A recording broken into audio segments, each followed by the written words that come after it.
अरे कविता जी, मैंने सुना है आपका छोटा बेटा सुमित भी शादी करने के लिए राजी हो गया है। कहिए तो अच्छे रिश्ते भेजो। ईश्वर ने आपकी किस्मत स्वर्ण अक्षरों से लिखी है, जो बहू अच्छी मिली है। मैंने तो यहाँ तक सुना है कि वो आपसे पूछे बिना कोई काम नहीं करती है। क्या ये सच है? राधा जी अपने सहेली कविता जी से कहती है। कविता जी बोली, राधा बहन, अपनी अपनी किस्मत होती है।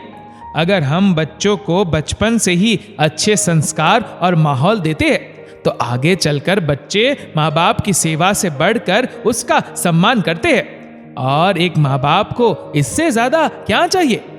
हाँ, सुमित शादी के लिए राजी हो गया है, पर वो कहता है आप मेरे साथ रहेंगी तभी मैं शादी करूंगा। और रमेश कहता है आप मेरे साथ रहेंगी। मुझे तो समझ में नहीं आता मैं कहां रहूं। इतना कहकर कविता जी हंसने लगी। थोड़ी देर बाद कविता जी सबसे मिलकर अपने घर की तरफ चली गई। वहां बैठी कुछ महिलाएं बोली, जब अच्छे बेटे बहू मिल जाए तो लोग ऐसे ही इतराते हैं। दूसरी महिला बोली, क्या करे, अपनी अपनी किस्मत है। एक हमारे बच्चे हैं जो हमें खुद से दूर करने के बहाने बनाते हैं, और एक इनके बेटे जो इन्हें अपने पास रखने के लिए लड़ते हैं। थोड़ी देर बाद कविता जी घर आई और सबके साथ बैठकर बातें कर रही थी। तभी सुमित का फोन आया। माँ, आप रमेश भैया के पास पिछले 5 साल से रह रही है, क्या आपको मेरी याद नहीं आती? मैं यहाँ अकेला रहता हूँ, फिर भी आपने मेरे बारे में एक बार नहीं सोचा। अब तो मेरे पास आ जाओ। सुमित अपनी माँ कविता जी से कहता है। कविता जी बोली, बेटा, जब तक तुम्हारे पापा थे उनकी देखभाल के लिए मेरे अलावा और कोई नहीं था।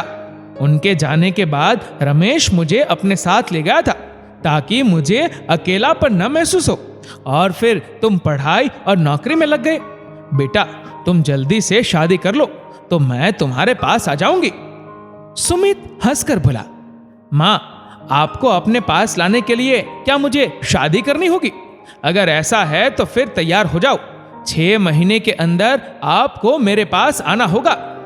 सुमित के इतना कहते ही कविता जी हंसने लगी और फिर बाद में रमेश और बड़ी बहू वैशाली को बताई तो वो भी हंसने लगे।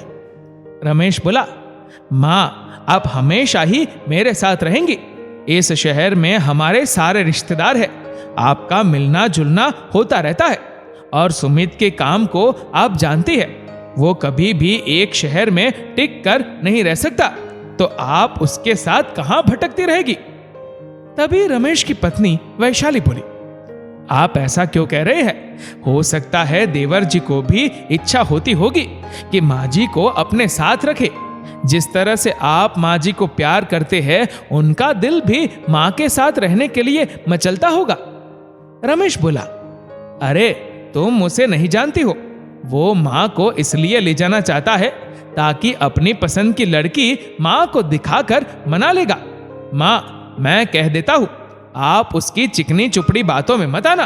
पता चला वो किसी मैम को ले आया तो हम सबको नचाएगी। कविता जी बोली, तुम दोनों की बचपन की आदत अभी तक गई नहीं है। जब तक तुम्हारे पापा थे हम तुम दोनों के पास आया जाया करते थे। अब मैं अकेली हूं तो तुम मुझे बांटने की कोशिश मत करो। तुम दोनों मेरे लिए एक जैसे हो। इतना कहकर कविता जी आराम करने चली गई। फिर वैशाली रमेश से बोली, जब भी देवर जी माँ जी को अपने पास रखने की बात करते हैं आपको क्या हो जाता है? रमेश बोला, तुम उसे नहीं जानती। वो बचपन से अपने छोटे होने का फायदा उठाता है। अभी भी वो माँ को नहीं बल्कि हमारी पूरी संपत्ति को अपनी तरफ करने के लिए माँ को अपने साथ रखना चाहता है, जो मैं होने नहीं दूंगा। वैशाली बोली, हो सकता है आपकी सोच गलत हो। आप एक बार उनसे बात क्यों नहीं करते हैं? रमेश बोला, इसका कोई फायदा नहीं है। माँ की देखभाल यहाँ अच्छी तरह से हो सकती है। उसके खुद के खाने पीने और रहने का ठिकाना नहीं है। माँ की देखभाल क्या करेगा? इतना कहकर रमेश वहां से चला गया। कुछ दिन बाद सुमित माँ को लेने के लिए आया तो रमेश अपनी जिद पर अड़ा था कि वो माँ को नहीं भेजेगा। सुमित बोला, भैया ये गलत बात है। इतने सालों से माँ आपके साथ रह रही है, क्या अब मेरे साथ नहीं रह सकती? रमेश बोला, तुम्हें जो भी चाहिए खुलकर बोलो और वो ले लो, पर माँ यहां से नहीं जाएंगी। तभी कविता जी आई और बोली, आज भी तुम दोनों बच्चों की तरह लड़ते हो। आखिर तुम दोनों में लड़ाई किस बात के लिए हो रही है? दोनों अपनी बातों को बताने लगे। तब वैशाली आई और बोली, मम्मी जी, लड़ाई जायदाद के लिए नहीं, आपके लिए हो रही है। कविता जी बोली, तुम दोनों लड़ो नहीं। बेटा रमेश, मैं सालों से तुम्हारे साथ हूं बेटा, मेरी चिंता मत करो, मैं कुछ दिन सुमित के साथ रह लूंगी। रमेश बोला, नहीं माँ, ये आपकी देखभाल नहीं कर पाएगा। मैं जानता हूं ये आपको क्यों ले जाना चाहता है। सुमित बोला, भैया फिर तो मैं भी कह सकता हूं कि आप अपने फायदे के लिए माँ को रख रहे हैं, पर मैं भाभी को अच्छे से जानता हूं, वो माँ का सम्मान करती है। अब मैं चाहता हूं कि मेरी पत्नी भी माँ की सेवा करे और माँ उसे भी अच्छी बातें सिखाए। तो क्या मैं गलत हूं? वैशाली और कविता जी ने रमेश को समझाया। फिर कविता जी कुछ दिन के लिए सुमित के पास चली गई। वहां सुमित ने अपनी पसंद की लड़की किरण से मां को मिलवाया। कविता जी को लड़की पसंद आई। फिर धूमधाम से दोनों की शादी करवाई।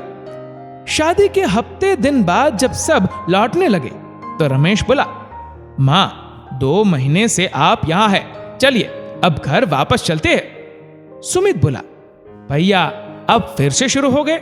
मैं कह रहा हूं ना, मां मेरे साथ यही रहेगी। किरण को वैशाली ने ये सारी बातें पहले ही बताई थी, तो किरण भी हंसने लगी। फिर वैशाली बोली, आप दोनों बच्चों की तरह मां को अपने पास रखने के लिए लड़ते रहते हैं, इसका कोई तो उपाय निकलना होगा। तभी किरण आगे बढ़कर बोली, बड़े भैया आप इजाजत दे तो मैं कुछ बोलूं। रमेश चुप था तो कविता जी बोली, हाँ बहू बोलो। किरण बोली, मुझे सुमित ने पहले ही सब कुछ बताया था। मम्मी जी, हम अपना ट्रांसफर उस शहर में ले लेते हैं, ज्यादा से ज्यादा क्या होगा, प्रमोशन नहीं मिलेगा, पर आप सबका साथ तो मिलेगा। मैं रिश्तों में थोड़ी सी दूरी और ढेर सारा सम्मान बना रहे, उसी में विश्वास रखती हूँ, ताकि रिश्ते भी खराब न हो और एक दूसरे का सम्मान भी बना रहे। रमेश बोला, देखा माँ, मैंने कहा था ना, आते ही दूरियां शुरू हो गई। किरण रमेश की बातों पर मुस्कुराई और बोली, बड़े भैया आप रिश्ते में बड़े हैं, पर मन आपका बच्चे जैसा है। वैशाली बोली, आप इसकी बातों को समझ नहीं रही है।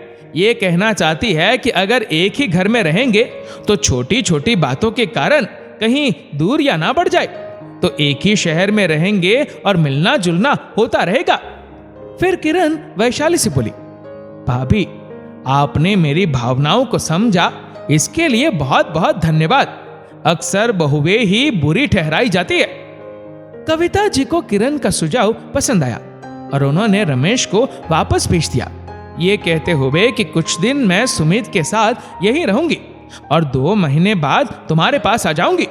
2 महीने बाद कविता जी रमेश के पास चली गई और सुमित और किरण अपने हनीमून पर बाहर चले गए। एक दिन रमेश फिर कविता जी को बोला, देखा माँ, आपको कैसे मेरे पास छोड़कर वो अपने हनीमून पर चला गया। इसीलिए मैं कहता था कि वो आपका ध्यान सही तरीके से नहीं रख पाएगा, पर आप दोनों मेरी बात नहीं मानती थी। कविता जी बोली, रमेश पहले की बात अलग थी, सुमित अब जिम्मेदार हो गया है, अब तो उसकी शादी भी हो गई है। तभी वैशाली बोली, हाँ मम्मी जी, किरण बहुत समझदार है, वो बातों और रिश्तों को समझती है। ये बात अलग है कि वो नए जमाने की है, पर परिवार से दूर रहने के बाद भी एहसासों को खुद से दूर नहीं करती। ये बात मुझे उसकी बहुत अच्छी लगी।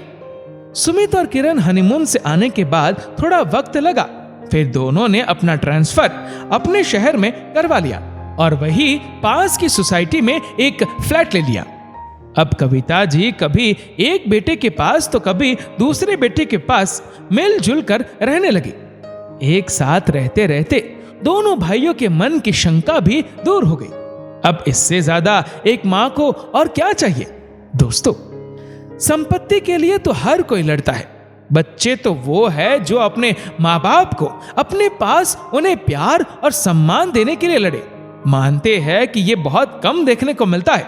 अगर हर घर में ऐसे बेटे होने लगे तो कभी किसी का बुढ़ापा दुख में ना कटे।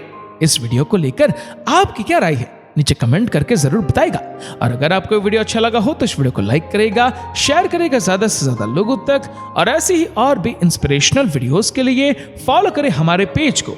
और ऐसे ही और भी वीडियोस को यूट्यूब पर देखने के लिए नीचे कमेंट सेक्शन में लिंक दी गई है, जिसके ऊपर क्लिक करके हमारे चैनल को आप सब्सक्राइब करें और बेल आइकन दबाएं, ताकि हमारे हर लेटेस्ट वीडियो की अपडेट आपको मिलेगी सबसे पहले।